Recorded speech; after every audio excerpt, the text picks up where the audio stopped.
Tracking now. I did go back to Columbia. I know.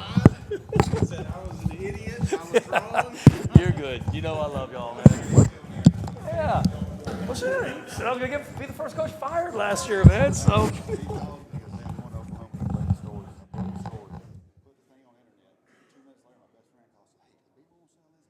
Yeah, he bought it.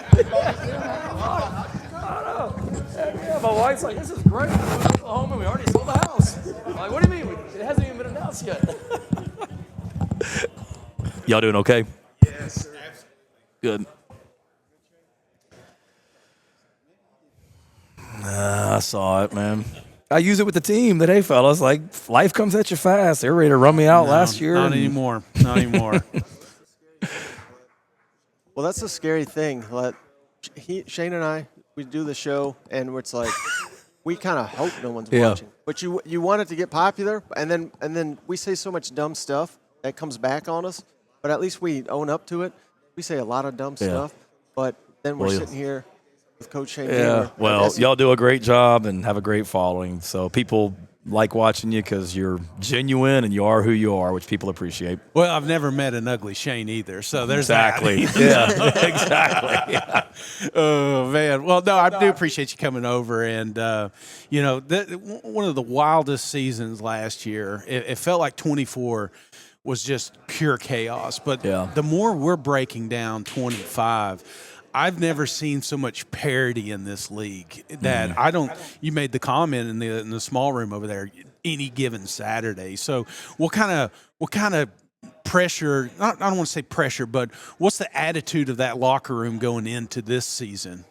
Yeah, you're exactly right. The parity, like you look around, a lot of times in this league, and I've been around the SEC for a while, you look at it and you say, okay, like one of those 2 or 3 teams, they're going to win this whole league. And there's some teams that you guys will pick, certainly at the top, but I think anybody can win this league, and that's really cool with the parity. I think the message for our guys is just we did a lot of really good things in 24, understanding all the hard work that went into 2024, that it doesn't just happen, that because we'll be picked a little bit higher this year because we got a lot of good players coming back, our quarterback's coming back, but that doesn't mean anything once you start playing the games. And I've been proud of our players because there's still an edge about themselves, that they're upset about the way last season ended, that we didn't get in the playoff and that we fell 2 points short, and very determined to take things farther in 25 and have the season that we all want. Well, speaking of the playoff, I mean, is there any more reason that you can look at for it to be broken, that you go to Clemson and whoop them on their field and they get to go and South Carolina does it? I mean, make that make sense. Well, they won their conference, so that's how they get in. But they didn't win their state. They didn't win the state. The part that bothered me about that, and you guys remember this, is leading up to that week.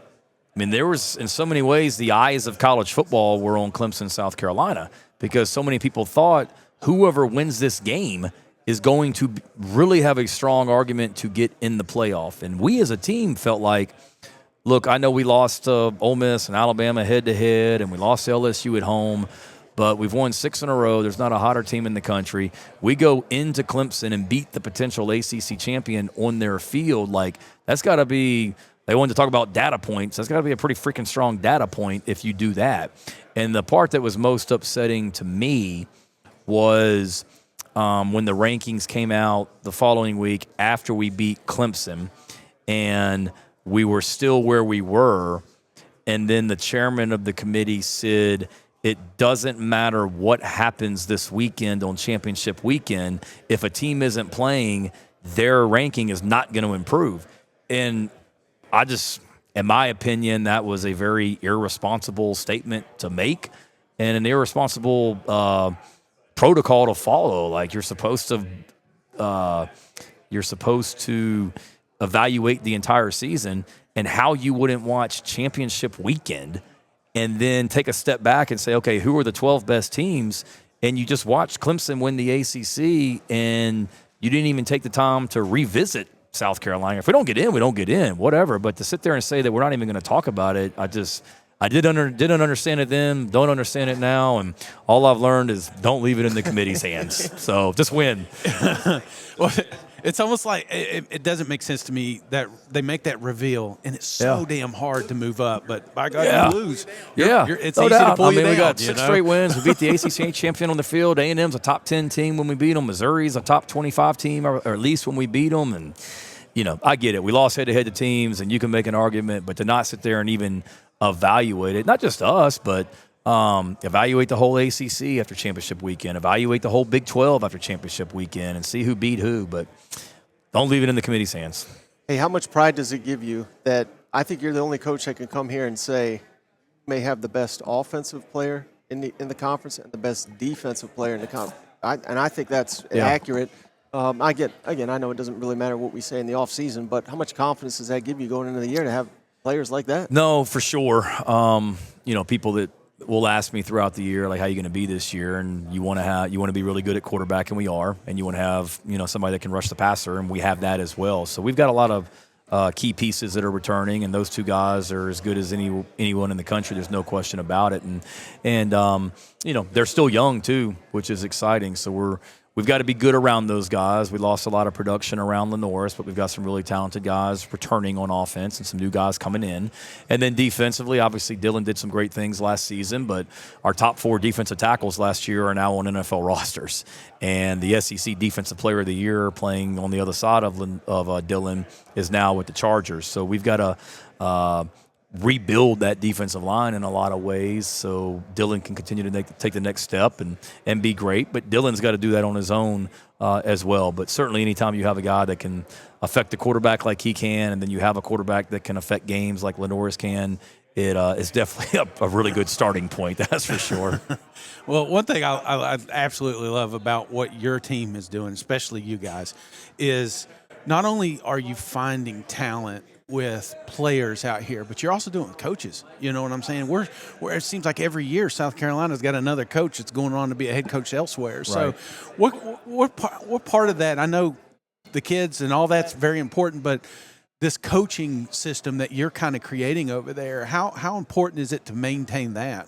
Yeah, huge. I appreciate you saying that too. Something we're proud of. And I think it's a few things. It's sometimes I think fans, like when a coach gets hired, it's all going to be like, hey, who's on his coaching staff? And if a fan maybe doesn't recognize the name of one of the coaches you hired, it's like, man, who are these bums that this guy's putting together? Well, our initial coaching staff had Clayton White on it as our defensive coordinator, who was coming from Western Kentucky as their defensive coordinator. And I'm sure the average fan was like, man, what is this Beamer guy doing? He could have hired this guy, these name guys. Well, go hire the best coach, because coaching is coaching, and they just needed an opportunity at that level. And Clayton's come in as our defensive coordinator and did a great job. Or people were probably like, why is he hiring? He's a special teams guy. Why is he hiring Pete Limbo from Memphis to come be the special teams coordinator? Well, he's a big-time coach, and now he's at Buffalo as a head coach. So I think it's the being willing to maybe not always hire the popular name, but hire the best coach. Right. And then once they get there,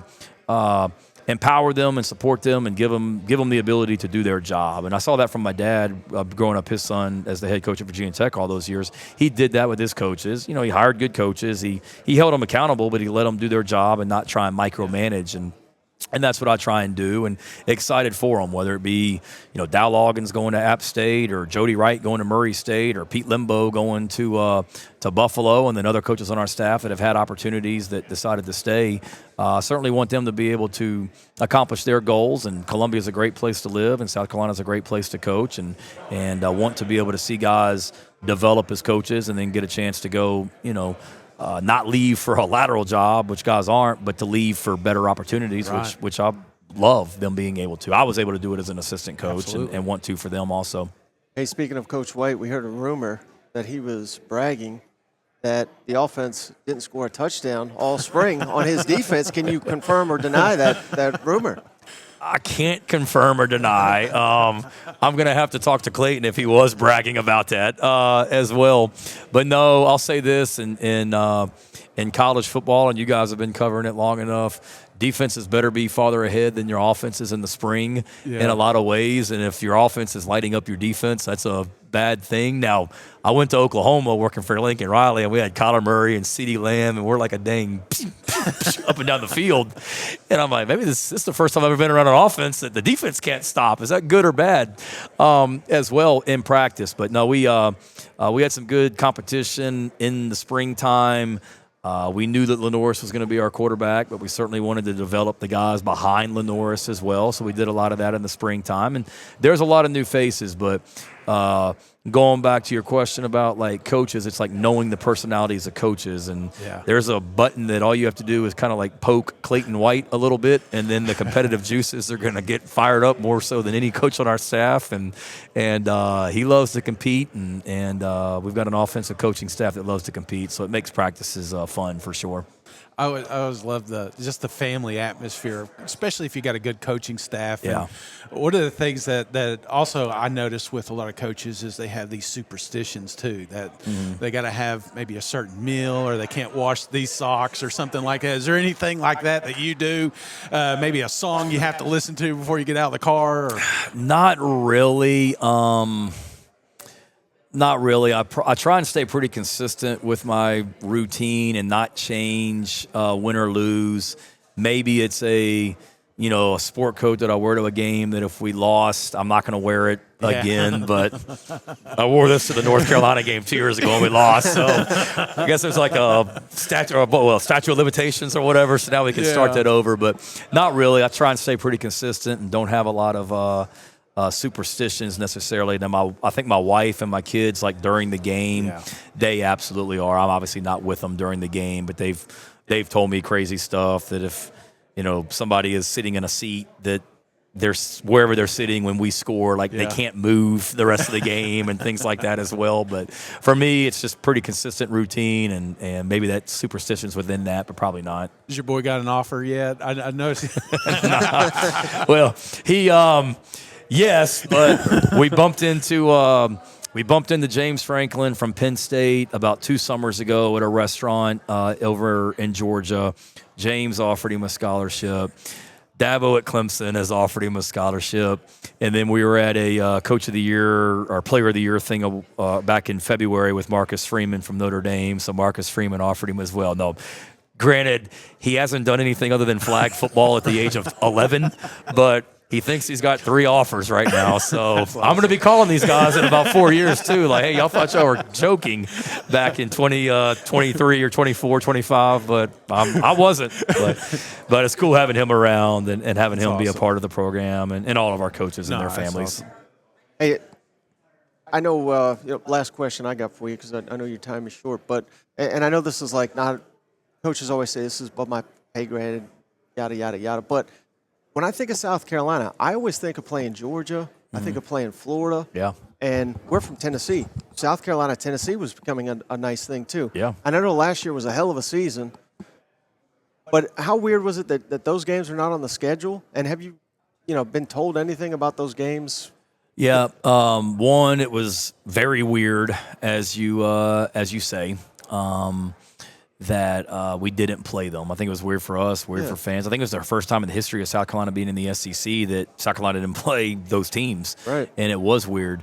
I know there's no more divisions, but we basically played the SEC West last season, and we're playing the SEC West this year as well. Haven't had any conversations, because right now the conversations are 8-game schedule, 9-game schedule, but want those to be back on. I mean, you think about it being in South Carolina, you're close to Gainesville, you're close to Knoxville, you're Augusta's right on the border, or right in the middle of us, and Athens as well. So want to play those teams because I know our fans love playing those teams, but we just play it is above my pay grade. I go and play whoever they tell us to play when they tell us to, but certainly want to get those teams back on the schedule. Last thing I've got, I did a list the other day. Coaches, first coach in the SEC to get an extension. You're at the top of that list. All right. Oh, man. I knew I liked you. Thank you so much. Thank you so much. Thank you, guys. Appreciate you.